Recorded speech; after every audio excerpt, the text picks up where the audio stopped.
Inscríbete a la nueva serie digital, Los rollos del Mar Muerto, Qumrán, Esenios y los orígenes del cristianismo, desarrollada y presentada por el Dr. Adolfo Reutemann, producida y filmada en Israel por Hartzaot Meakursá. Para más información, escríbenos al WhatsApp Shalem. Buen día, amigos. Nuevamente es un placer volverme a encontrar con ustedes y en esta oportunidad para tratar un tema que de alguna manera se conecta con los temas que hemos visto en los últimos episodios. En un caso vimos la historia de los hijos de Dios con las mujeres en Génesis 6 y luego vimos el tema de los gigantes y en última instancia estamos tratando historias que están asociadas con los comienzos de la humanidad. Y en esta ocasión quiero tratar un tema que espero que sea del interés de ustedes y es centrarme en la figura de Lilith. ¿Qué sabemos sobre los orígenes de esta figura demoníaca, este demonio hembra en la tradición judía? Pues bien, según nosotros sabemos, los orígenes de Lilith en realidad tienen sus raíces en Mesopotamia, más precisamente en la cultura sumeria y acadia, y está asociado realmente al mundo de los demonios, llamados precisamente Lilitu. Según nosotros sabemos, Lilitu es un demonio maligno que está asociado con la noche, con el erotismo y con la seducción. Y los rasgos de Lilitu tendrían que ver con otras dos figuras que nosotros conocemos del mundo mesopotámico. En un caso es la figura de un demonio hembra llamado Lamashtu. Lamashtu, como ustedes pueden ver ahora en la imagen, es un demonio con cara de león, con un cuerpo de mujer. Pueden ver ustedes que tiene dos pechos, de los cuales se están colgando en un caso un cerdo y en otro caso un perro. En sus dos manos Lamashtu tiene o sostiene serpientes y sus piernas son de ave de rapiña. Lo que ustedes están viendo ahora forma parte, este relieve, de un amuleto que precisamente se utilizaba para alejar, o en otros casos decir, defenderse de este demonio hembra, Lamashtu. Y este demonio estaba asociado fundamentalmente con los partos y los nacimientos. Según se suponía, este demonio atacaba a las mujeres parturientas y que en otros casos se intentaba robar precisamente al recién nacido. Y es de suponer que realmente la figura de Lamashtu influyó muchísimo en la manera en que fue entendida luego la figura de Lilith.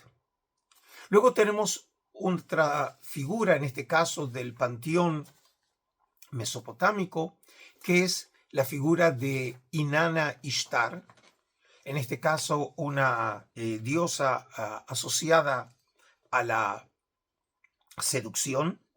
Y ustedes pueden ver ahora una imagen que en algunos casos incluso se le identificó posiblemente con Lilith, que la pueden ver ustedes a la diosa, una diosa, un ser alado, con otra vez sus pies en forma de animal o ave de rapiña, y asociado justamente a la lechuza, que tiene que ver con la sabiduría, pero también tiene que ver con la noche. Y en este caso, entonces, como dije, muy probablemente la figura de Lilith, como se fue realmente conformando en la tradición judía, abreva sus orígenes precisamente de estas figuras como la Mashtu o de Ishtar Inanna en el mundo mesopotámico. Ahora, en cuanto a su presencia en la tradición judía, nosotros tenemos solamente un caso de Lilith mencionado en las Escrituras, y es precisamente en el texto de Isaías 34, en donde el profeta se refiere precisamente a Edom. Y precisamente lo que él describe es el estado de desolación que habrá de afectar a Edom. Y es en este contexto en donde precisamente se hace mención a Lilith. El texto reza así: los sátiros habitarán en ella, y ya no habrá en ella nobles que proclamen la realeza, y todos sus príncipes serán aniquilados. En sus alcázares crecerán espinos, ortigas y cardos en sus fortalezas. Será morada de chacales y dominio de avestruces. Los gatos salvajes se juntarán con hienas, y un sátiro llamará al otro. Y también allí reposará Lilith, y en él encontrará descanso. Como dije entonces, este es el único texto en todas las Escrituras en donde hay una referencia a Lilith. Y en este caso, sin duda, tiene que ver con ese trasfondo babilónico, asociando a Lilith precisamente con otras figuras o seres peligrosos que pululan en los desiertos y en lugares desolados, porque precisamente la figura de Lilith como ser demoníaco está asociado a este tipo de lugares. Ahora, es interesante señalar que en la traducción de la Vulgata, es decir, la traducción del gran padre de la Iglesia, Jerónimo, cuando él tiene que traducir el término Lilith, lo traduce por el término Lamia. Ahora, este punto es un punto precisamente muy interesante, porque según conocemos, la figura de Lamia es la amante del dios Zeus, es decir, el jefe del panteón griego, y de los amoríos entre Lamia y Zeus nacen precisamente hijos que terminan siendo asesinados por Hera, la mujer de Zeus. Y por eso, en venganza por la acción de Hera, la figura de Lamia está asociada también al secuestro de recién nacidos. Y en el caso específico de la mitología griega, se la describe a Lamia con una forma de mujer y luego con cuerpo de serpiente. Y es interesante, en este caso, esta asociación de la figura de Lamia, porque puede ser que esta figura haya también influido en la manera en que fue entendida la figura de la serpiente en Europa cristiana. Pero eso lo dejamos para otro tema. Lo importante es entonces que esta figura de Lamia sirvió para traducir al latín el concepto de Lilith. Pero si volvemos nosotros otra vez al judaísmo antiguo, encontramos en un texto de la época del Segundo Templo, y más precisamente entre los rollos del Mar Muerto, también una referencia a Lilith, y en este caso en lo que se conoce en el Cántico del Sabio, que es un documento hallado en la cueva número 4 de Qumrán, que era precisamente un tipo de himno o encantamiento que tenía que usar el exorcista para la expulsión de los demonios. Y es en este contexto en donde también aparece una referencia a Lilith. El texto reza de la siguiente manera: alabanzas, bendiciones al Rey de la Gloria, palabras de acción de gracias en salmos al Dios del conocimiento, al esplendor de los potentes, Dios de los dioses, Señor de todos los santos. Y luego el texto continúa: y yo, el instructor, proclamo la majestad de su esplendor a fin de asustar y aterrorizar a todos los espíritus de los ángeles destructores y los espíritus bastardos, demonios, liliths, búhos y chacales, y los que golpean de improviso para desviar al espíritu de conocimiento. Eso significa, entonces, que aquí tenemos realmente una referencia clara a Lilith, pero en un contexto muy apropiado, como es precisamente un contexto demoníaco. En este caso, el instructor precisamente pronunciaba este encantamiento con el propósito de aventar, de expulsar a los demonios, que por cierto era una creencia muy popular en el judaísmo del Segundo Templo. No te pierdas del primer beneficio con acceso exclusivo a la nueva serie, Del Tabernáculo al Templo, la magia del tiempo y los espacios sagrados, solo para miembros del canal. Entonces, como recién acabamos de decir, Lilith aparece mencionada también en un texto del Segundo Templo, más precisamente este canto del sabio de la cueva número 4, pero sabemos que nuevamente Lilith aparece mencionada otra vez en un contexto en donde se alude a su capacidad de seducción como demonio hembra en la tradición talmúdica, más precisamente en el Tratado de Shabbat, en esta obra monumental del judaísmo babilónico de los siglos 5, 6 de nuestra era, en donde el texto reza así: Rabbi Hanina dijo, no se debe dormir solo en una casa, y quien duerma solo en una casa será atrapado por Lilith. Esto, como dijimos, Lilith asociada también a la seducción y a los peligros que implica estar solo en una casa, digamos, expuesto precisamente al poder de este demonio hembra. Pero no hay ninguna duda que el texto fundamental en el judaísmo medieval que trata sobre la figura de Lilith y cuya historia realmente, podemos decir, estableció realmente la norma de cómo entender la figura de Lilith en la tradición judía, es una composición llamada El alfabeto de Ben Sira. Esta obra es una obra de la segunda mitad del primer milenio de nuestra era, algo así como entre el 700 y 1000 de nuestra era, en donde aparece una historia sobre Lilith, en donde se la presenta como la primera mujer de Adán, antes de que fuera creada Eva. Y el texto reza de la siguiente manera: después de crear a Adán, que estaba solo, Dios dijo, no es bueno que el hombre esté solo.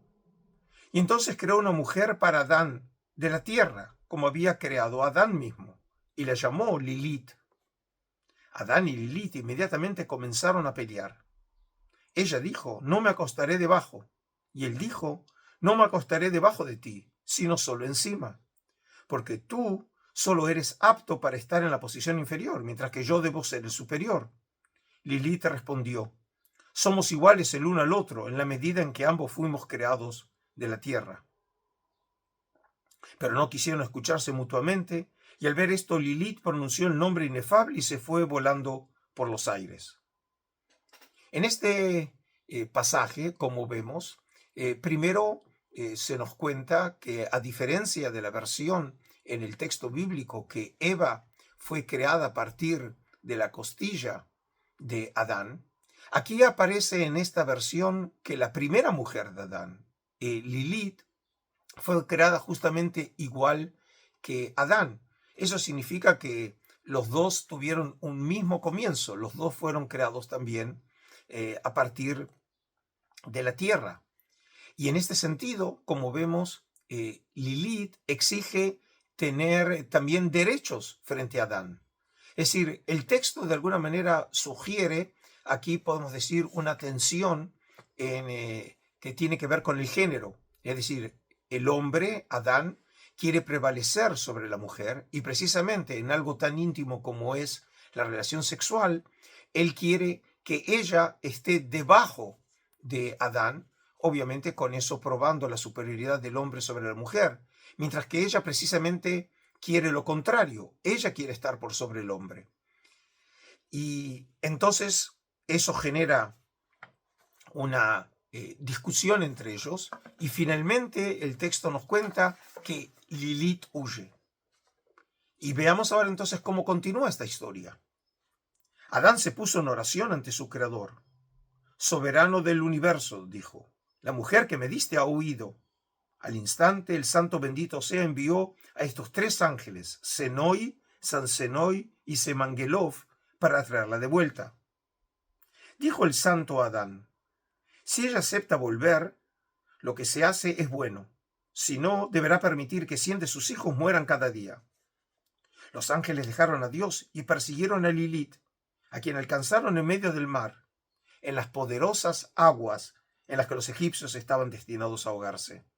Es decir, ahora vemos cómo se desarrolla este drama, en donde Adán expone por medio de una oración a Dios la situación, y en este caso Dios realmente recurre aquí a la ayuda de 3 de sus ángeles, que por cierto, estos ángeles, Senoi, Sansenoi y Semangelov, jugarán un papel muy importante en la angelología judía medieval y que tiene que ver precisamente como ángeles protectores de demonios. Por ejemplo, estos ángeles aparecen en amuletos mencionados precisamente en el contexto de Lilith. Y dice entonces que, como recién oyeron, que estos ángeles persiguieron a Lilith hasta el Mar Rojo, en donde precisamente fue el cruce de Israel cuando salían de Egipto. Y el texto ahora continúa así. Le dijeron la palabra de Dios, pero ella no quiso volver. Los ángeles dijeron, te ahogaremos en el mar. Dejadme, dijo ella. Fui creada solo para causar enfermedades a los niños. Si el infante es varón, tengo dominio sobre él durante 8 días después de su nacimiento. Y si es mujer, durante 20 días. Cuando los ángeles escucharon las palabras de Lilith, insistieron en que regresara. Pero ella le juró por el nombre del Dios vivo y eterno. Siempre que os vea a vosotros o a vuestros nombres o vuestras formas en un amuleto, no tendré ningún poder sobre ese infante. También aceptó que 100 de sus hijos murieran cada día. En consecuencia, cada día perecen 100 demonios, y por la misma razón escribimos los nombres de los ángeles en los amuletos de los niños pequeños. Cuando Lilith ve sus nombres, recuerda su juramento, y el niño se recupera. Como pueden ver claramente, podemos ver que en esta figura de Lilith, que aparece en este relato como si fuera la primera mujer de Adán que se rebeló precisamente contra Adán, vemos los restos, si quieren, los ecos de esa figura de demonio hembra de la mitología mesopotámica, en donde también la figura de Lilith está asociada precisamente con el nacimiento de niños y con el peligro que ella representa para esos nacimientos, que dijimos que en sus orígenes probablemente tenga que ver con la figura de la Mashtu, ese demonio hembra que lo conocemos a partir de textos y de la iconografía babilónica. Y de esta manera entonces terminamos el encuentro de hoy, en donde claramente podemos ver que la figura de Lilith es una figura que se fue construyendo a lo largo del tiempo que sus orígenes son orígenes mesopotámicos. Luego hay un pequeño eco de esta figura en la tradición bíblica, en el libro de Isaías 34. Luego lo encontramos en uno de los rollos del Mar Muerto. Tenemos una mención de Lilith en la tradición talmúdica, pero finalmente el texto central para fijar la importancia de Lilith en la tradición judía, y de ahí entonces también en la tradición mística judía, es este texto que acabo de mencionar de alfabeto de Ben Sirá, lo que nos muestra entonces de qué manera la tradición judía pudo captar materiales que tienen una antigüedad muy grande en el Oriente Antiguo y pudo incorporar, elaborar estos materiales dentro también de la exégesis judía, presentando a Lilith como la primera mujer de Adán antes de la creación de Eva. De esta manera, entonces, amigos, me despido de ustedes, otra vez recordándoles que difundan la noticia de este canal entre amigos, entre familiares y colegas, y especialmente realmente recordarles que estamos desarrollando en los marcos de la membresía un curso muy especial sobre el Templo de Jerusalén. Me despido entonces de la ciudad de Herzliya, deseándoles a ustedes unas felices Pascuas y a los judíos un feliz Pesaj, esperando que podamos volver a una vida de normalidad y de paz aquí en la tierra de Israel. Me despido entonces con un afectuoso Shalom. Inscríbete al seminario grabado Del Jesús de la Historia al Jesús de la Cruz, impartido por el Dr. Adolfo Reutemann. Para más información, escríbenos al WhatsApp Shalem.